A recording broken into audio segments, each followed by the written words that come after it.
Brazil's former president Jair Bolsonaro on Wednesday claimed he would no longer lead the country's opposition as he boarded a flight home for the first time since his election defeat that culminated in thousands of his supporters rioting in protest at the results. Bolsonaro, who denies inciting violent attacks in the capital Brasilia on January 8, faces an investigation into his alleged involvement upon his return, among other legal troubles. Meanwhile, Brazilian authorities said security would be stepped up and have urged his supporters not to greet the former leader at the airport in Brasilia on Thursday morning. Bolsonaro said he would not lead the opposition to Brazilian President Luiz Inácio Lula da Silva on his return, despite rallying support from conservative activists and far-right groups during his 3-month stay in the United States. "You don't have to oppose this government. This government is an opposition in itself," Bolsonaro told New Horizons Network. Instead, Bolsonaro said he planned to help his center-right Liberal Party, as an experienced person, collaborating with whatever they wish. He added that he will tour the country in preparation for next year's municipal elections. Bolsonaro's return comes as political divisions run deep in Brazil after he left the country in December last year, just days before Lula's inauguration. The attacks in Brasilia bore similarities to the January 6, 2021 insurrection at the U.S. Capitol in Washington, D.C., when supporters of ex-U.S. President Donald Trump, a close ally of Bolsonaro, stormed Congress in an effort to prevent the certification of his election defeat. Brazil's Supreme Court is investigating Bolsonaro's alleged involvement in the Brasilia riots, particularly to find out who or how far-right mobs that support the ex-leader ended up ransacking the seats of government.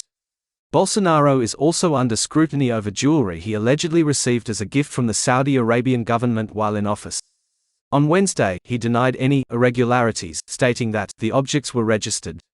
Brazilian federal prosecutors are also investigating whether Bolsonaro tried to smuggle 2 sets of diamond jewels into the country without paying import taxes.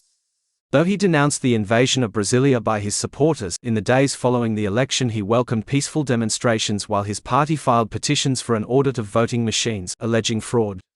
He fed his followers crumbs of misinformation about election fraud and made vague comments hinting at a potential coup. The polarizing politician is planning to greet his supporters upon arrival in the capital and is set to attend a reception hosted by his party before going to his residence. Brasilia's public safety chief Sandro Avila urged Bolsonaro's supporters not to disrupt the capital's airport, where 40,000 passengers fly through daily.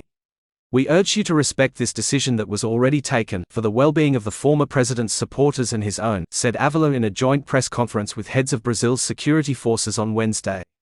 Bolsonaro will use a separate entrance at the airport and will be escorted by federal police agents. Avila said security forces will be ready to close down the airport and access to the government district if needed. A joint task force of military police, highway patrol and other security forces is working to secure the former president's arrival with minimal impact on the population and disruptions in traffic and flights, he added. According to Federal Police Superintendent Cesar Luis Busto, Bolsonaro's advisors have been in touch with authorities and are aware of the plan. Busto said he saw no reason for concern at this time. The U.S. Embassy in Brasilia issued a countrywide security alert to its citizens in Brazil on Wednesday, warning of reports that pro-Bolsonaro supporters will be in the vicinity of the Brasilia International Airport. In a statement, the embassy said, Brazilian authorities advise that access to airport will be limited and could potentially cause disruptions and delays. Please plan accordingly to account for these events.